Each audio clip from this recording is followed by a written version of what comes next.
everyone. I'm Nicole, Curator of Exhibitions and Collections here at the Harwood Museum of Art.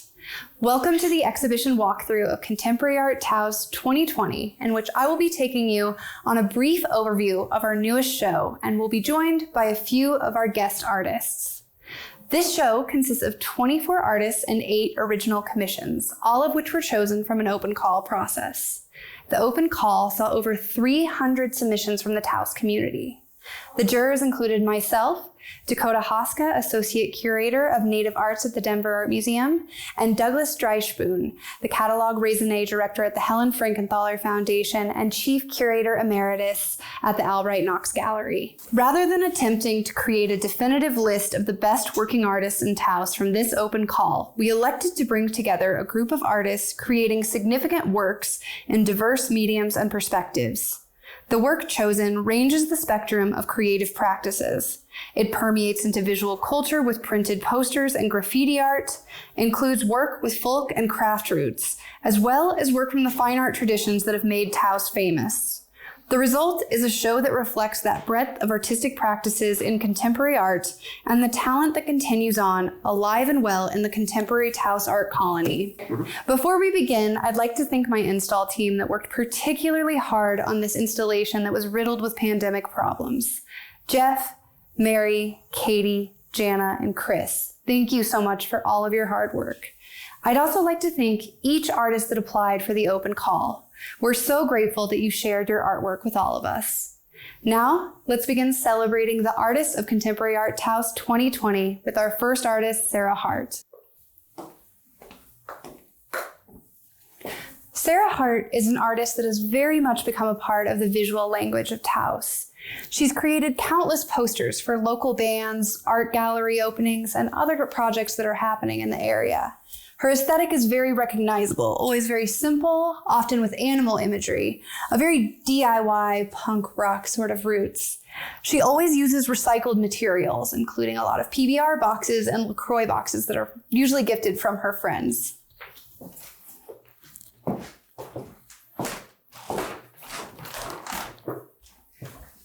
Sean Ratliff is a photographer that caught the judge's attention from very early on because of his incredible ability to capture a sense of place. While the subject matter is often quite mundane, the light over a cafe in Ranchos, or the detail of the hood of a lowrider, he captures this aura, this sense of what it's like to be in Taos, this special, unique place.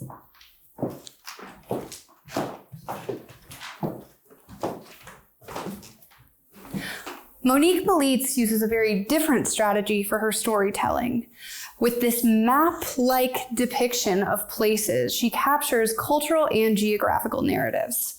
In this site-specific commission of the Taos Valley, you can recognize the low clouds over the mountains, the deep purples of the Rio Grande Gorge, all of which pull you into the structure that's already existing with the beautiful adobe walls of the Harwood, the Vigas. It seems to fit naturally as an extension of the earth in its new place.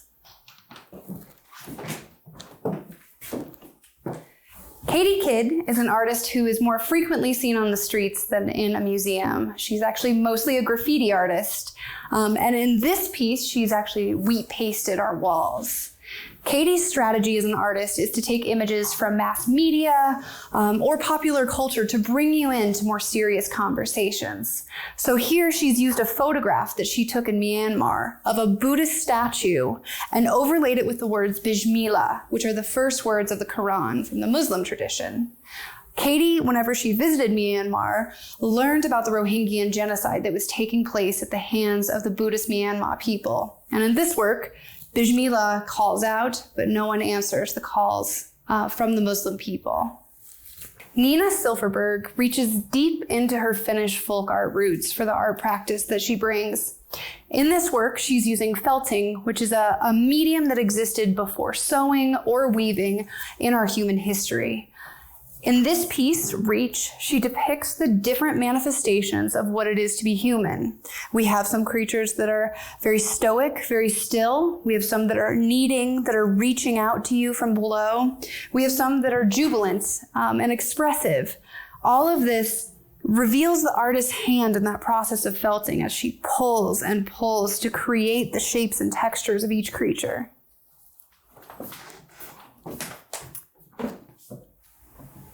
Sasha Van Dorp is an artist who actually has 2 works in this exhibition, and we'll be seeing him a little later on, so I won't speak too much at length about this work.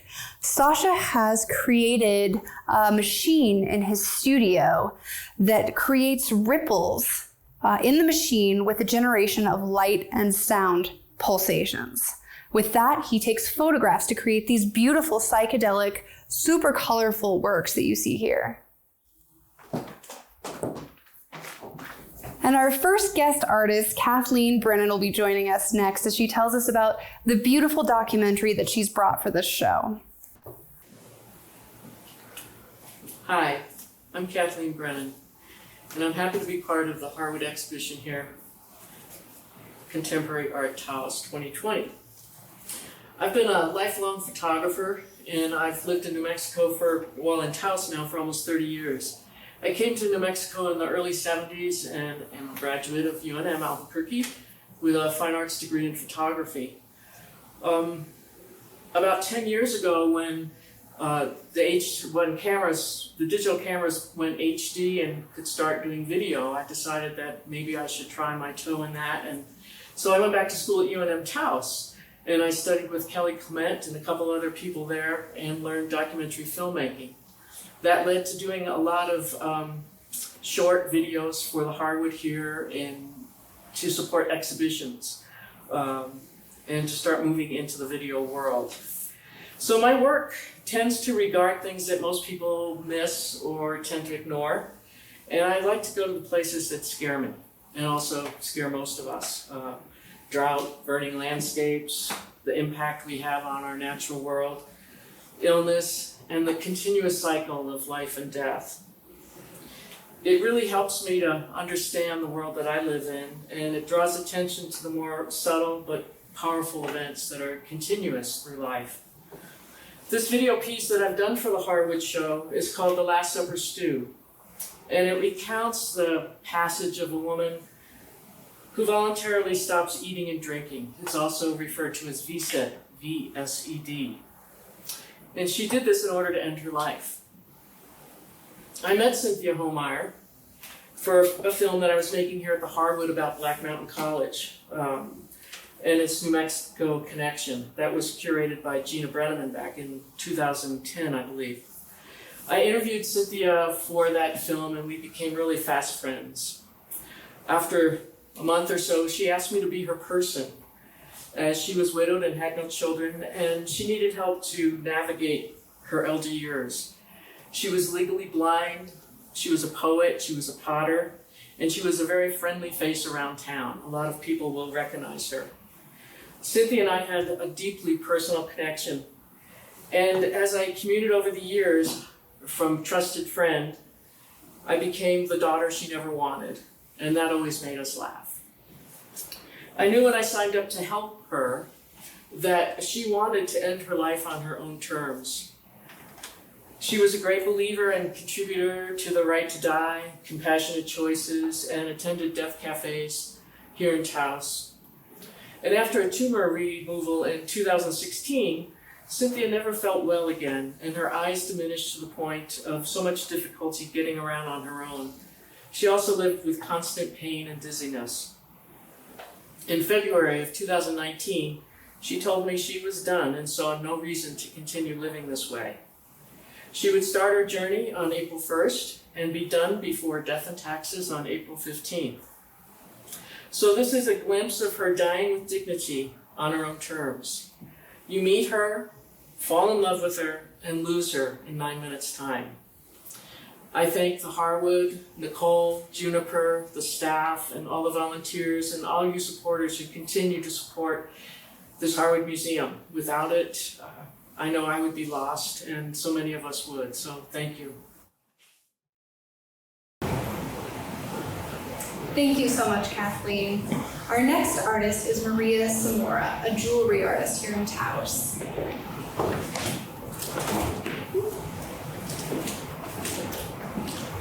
Maria has brought 3 different pieces for us for this exhibition. She has a wrist cuff here with black diamonds, a ring that has 78 top white diamonds on it, and a clutch, which is 24 karat gold. On the ends of the clutch, you'll see there's little citrine bullets. And inside, there's a beautiful buckskin leather and a silk lining. Maria takes inspiration throughout history and from all over the world. Some of the inspirations that she cites are the Etruscans, the Greeks, Egyptians, and Syria.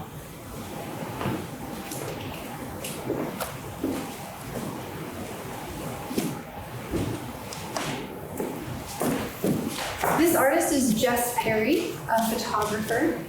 Jess is very interested in our flawed cultural memory. So in this photographic series, he takes photos of sites where we experience shared cultural trauma. In this instance, a plane crash. And he overlays that with GPS tracking lines. If anyone's ever used a GPS tracker to track them running or biking, you know that sometimes it's very flawed and you'll end up in a location very separate from where you actually are. So Jess has used this very literal physical translation of flawed GPS memory to cite how we share a very flawed memory of our histories and our past once we start retelling it. And political figures get involved who have their own ideas of what history should look like. This next work is by artist Lynnette Haozous. It's entitled Braiding Reconciliation, and in this large site-specific installation piece, she's recreated the ropes of the Pueblo Revolt of 1680. In that revolt, the Pueblo used the rope as a time-telling device between all of the different Pueblos. Each rope had a knot tied on it in specific measurements so that they could tell how many days until the revolt would happen, and all of the different Pueblos rose up together against the Spanish colonizers at that time. Lynnette's looking at today in this piece and has braided together yucca rope and corn to symbolize potential reconciliation between the Hispanic peoples and the Taos Pueblo living here. She's also created this lovely mural work that climbs up the curator's wall that's painted in the 4 sacred colors and symbolizes the 4 sacred directions. Our next guest artist is Solange Roberdeau, who has this series of prints in the Agnes Martin hallway. Solange, can you tell us a little bit about the art you've brought here? Sure, thanks Nicole. Thanks to the staff at the Harwood too for working so hard to install this show. This series is a series of sumi ink and gold leaf prints on kitakata paper. The piece is entitled World Through the Body, Body Through the World, which comes from a Rebecca Solnit book called Wanderlust, The History of Walking. I was trying to convey a sense of space through mixed marks in these pieces. The way I make them is also conceptual. I use spontaneous gestures and then print the paper into the ink and then respond to that gesture with a solid, controlled line. For me, it's a sort of existential gesture that alludes to a creation space. I really want the viewer to have a sense of perceptual shifting and openness. Over the last maybe 5 years, I've been working with these materials to try to figure out how they can speak to this kind of existential experience that I'm trying to communicate better.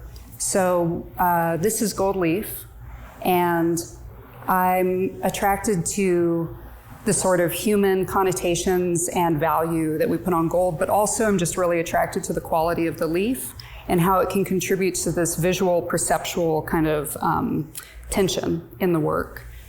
I was excited about creating this series as a sort of rhythm, so you can read it from left to right because the line feels kind of like a sense of time to me. I think that it works to kind of walk through the pieces, but they're also meant to be read out of that order.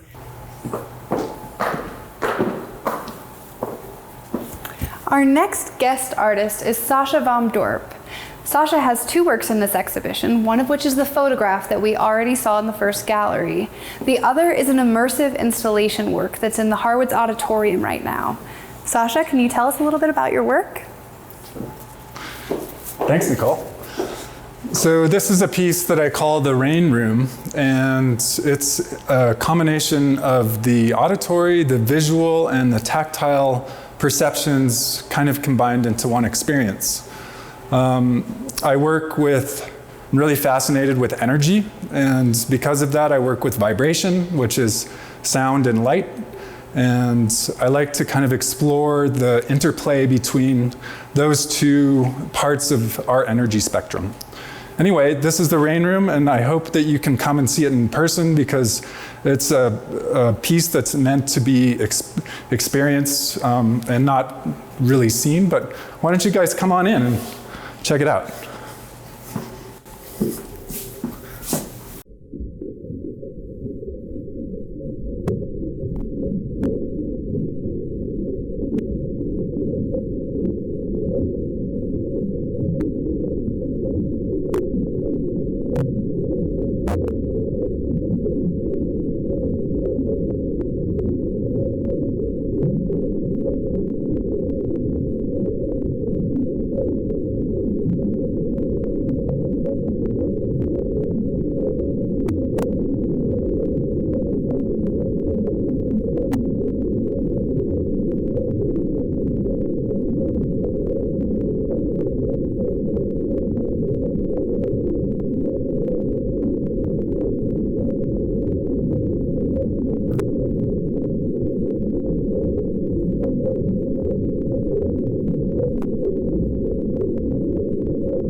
Thank you so much for that, Sasha. Our next work is by artist Afton Love. This is a work of ceramic pieces that's created by a subtractive process that she's really invented herself. In her ceramic work, she combines sheep wool with the clay, so whenever she fires it, the sheep wool disappears, and what's left is this incredible terrain-like texture on all of these. The work is called 16 Faces and Bowls, and up above you see the faces, and below are the bowls, the offerings. The result is this truly sacred space she's created, where the bowls are offerings to these symbols of earth. There's something special, there's something ancient, there's something knowledgeable about whatever is held in these pieces above. And on this next wall, we have two works by Anita Rodriguez. Very different subject matter, but a great conversation between the two. Anita is working with the medium of the nichos. On this wall, you'll see it's this very bright purple color because we were attempting to replicate the traditional Hispanic homes that you find here in New Mexico, where you might find the nichos hung. In Anita's work, she crosses eras and she crosses through cultures with her skeletal figures that are feasting, that are collecting, that are cooking, that are all bound by these traditions and rituals that go beyond any individual human. And up next is our friend Paul O'Connor, who has two beautiful works of sculpture in our gallery. Thank you, Nicole, and thank you to the Harwood Museum of Art for putting this exhibit on. I wanted to express something of my daily meditation, and Nicole curated these two pieces, which are really a pinnacle of this body of work. I took a minimalist approach in that I limited myself to two shapes, the hexagon and the square, and within that parameter, two visual devices, the void and a ruler. So the surrounding materials, which are either metals, patinas, high gloss automotive paints, they're all really just surrounding to support the heart of these pieces, which is the void. And those voids are really symbolic of absolute spaciousness and the spacious mind. So they're actually so spacious that even light gets lost into them. I mean, light is hitting this entire piece, but it's going in that hole and not coming out. What's being projected out is this pure, absolute blackness. So the other device or material that I integrate into these pieces are rulers, which are symbolic of the rational mind. We're always calculating, timing, weighing, and these are all necessary for life to function. But taken together, these work as a kind of a mandala representing wholeness, balance, stillness, trance.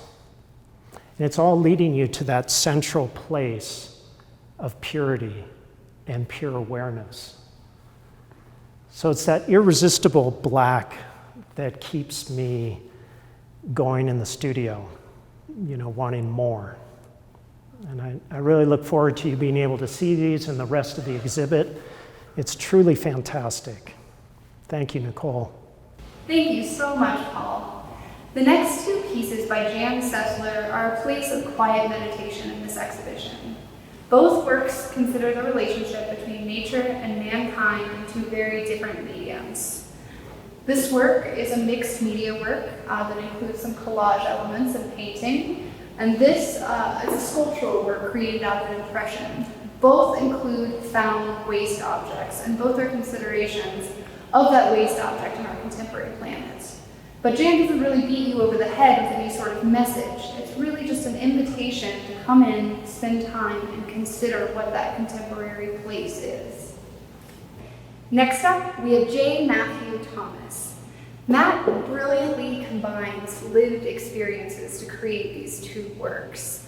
He combines the use of construction materials and architectural mark making with the practice of sewing, something that he learned from his mother. Matt is a registered architect also.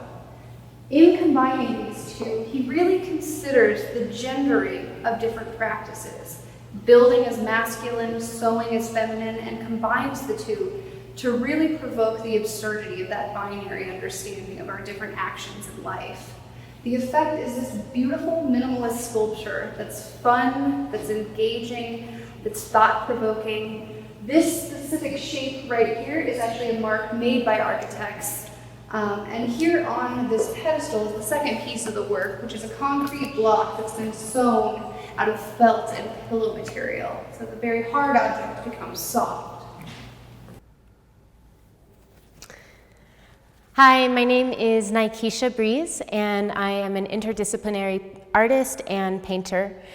This work is a part of my archival portraiture series, which is a series of work where I am sourcing archival photos, particularly daguerreotypes created between 1855 and 1865 that are of African American people pre the emancipation of slavery.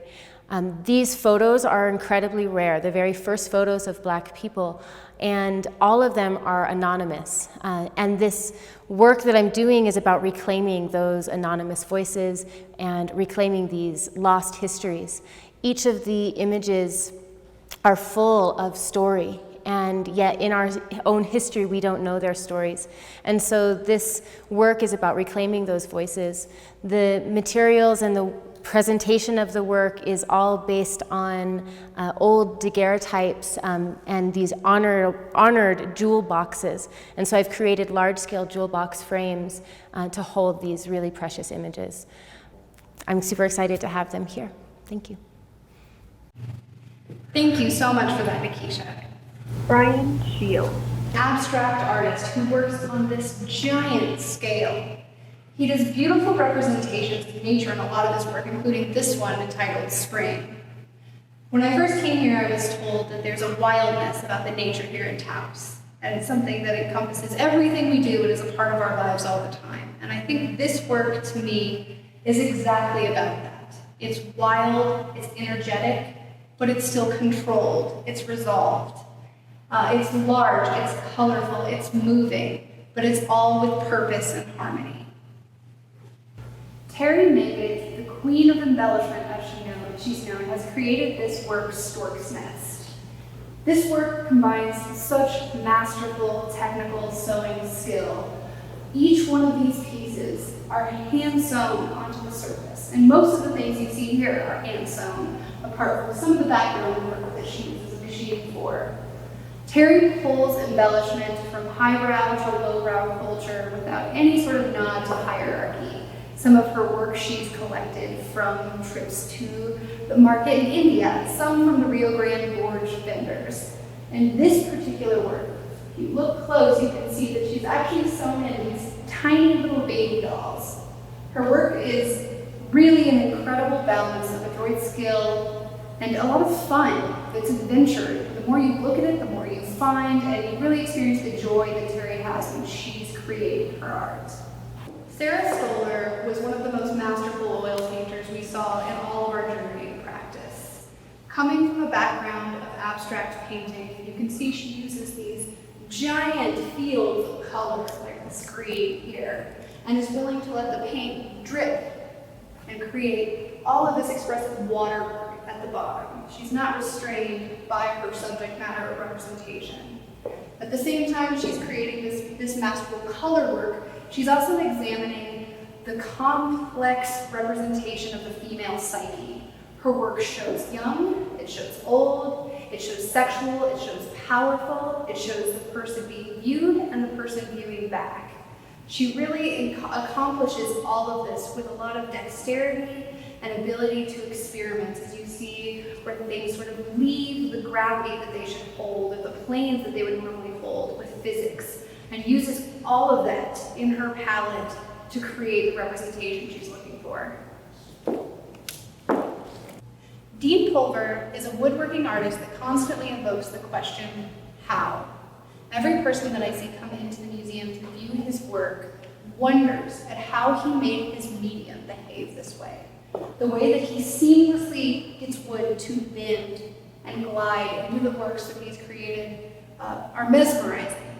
This work is quite different than what he had in the solo show at the Hart, which was very skeletal. Instead, we chose these works that are a lot fleshier, a lot more bodily, that work very beautifully with Sarah Stoller's work and with Izumi's work, which we'll see in a minute. Gray Mercer's work is truly a feat of physics. These two minimalist sculptures weigh a combined 600 pounds, and they truly do defy gravity. In person, the presence and the weight of these sculptures is truly stunning. We hung them very low to the ground so that you could really capture that phenomenal experience that's happening, that these are on the wall. At a closer look, you can really see, again, that gravity-defying nod. The wax that coats the front actually streams back in this direction, against the grain of where it should go with gravity, top to bottom. Our next artist is Izumi Yokoyama. Izumi wins the award for the most dedicated artist. She's been in here for about 3 weeks straight, working non-stop on this beautiful installation, Marionettes. Izumi, can you tell us a little bit about your work? Yes. Hi, I'm Izumi, and this is an installation piece, Marionette. It's about 14 feet long installation piece, and it consists of 3 parts: the frame on the top and 14 feet long black yarn, and on the bottom I tied individual lines to labels that are painted. And the bottom part is about 3 feet above the floor, and they're suspended, expressing both kind of falling and floating at the same time. And the marionette piece symbolizes both assemblage and dissolution of us. I'm often and always inspired by how our body goes through the process of deconstructing, destruction, and constructing every second and every day. And also I'm mesmerized by how fragile and how it is such a miracle that our body forms. And those things were inspired. Those things inspired this piece particularly, and also another large influence on this piece is my personal experience of growing up with epilepsy and how that came with global seizures from age 10 to about 17. So for 7 years, I had experienced loss of consciousness and, from one moment playing to the next minute, trembling and feeling like my body's falling apart into thousands of pieces. So that background definitely pushed me to create this particular body form. And these are about 3,000 play balls individually, first tied to the screen, and after the lines come down, I also tie same numbers, 3,000 of balls on the bottom. Some are anywhere between 4 to 6 balls are attached to each line. So to create the amputated human body form, and when you walk around, these are still, they stay pretty still, but when classes come nearby, and if they bring a little bit of wind, the lines sway slightly, and it's a part of the experience that I'm hoping the viewers will have by visiting the museum. And so that side is the feet, and then the body, there's the legs, and then the torso, and then there's arms spreading, and this side ends with the head. Thank you so much, Izumi, for all of your hard work for this exhibition, and to all of the artists who really gave 110% to bring you the incredible works that you've seen in this show, including our next artist, Patricia Michaels. Patricia, made famous by her participation in Project Runway, created an original commission for this show in honor of the 50th anniversary of the return of Blue Lake to the Taos Pueblo. Blue Lake is a site where the Taos Pueblo have been participating in protected ritual traditions since before written time. In this piece, Patricia has created the super native woman, as she calls her, that transcends all of time and history. When Patricia hikes to Blue Lake every year, she thinks of herself as this woman. Each part of this piece is based on traditional Pueblo clothing. The wrap around her belt, which is hand-carved out of velvet, is made of the 4 sacred directions. It's kept around the waist to remind you always of what's important, of the traditions you're rooted in, and where you're going. The other pieces are all hand-dyed and hand-painted. The pouch that's on her back is actually a traditional Pueblo carrying pouch that they wrap around their shoulders and include their belongings in as they hike. The print on the back of a beautiful waterfall is the water that comes from the sacred lake and goes down into the Taos Pueblo village. The pedestal below is mudded in the same way that the Taos Pueblo is mudded every year, connecting her directly to the earth and to her roots. Thank you so much for joining us for this exhibition walkthrough of Contemporary Art Taos 2020. For the duration of this exhibition, we will be hosting one-on-one, more intensive interviews with all of the artists that have participated. If you'd like to learn more about the work here, please stay tuned to the Harwood social media for a schedule of what's coming up. Thank you so much.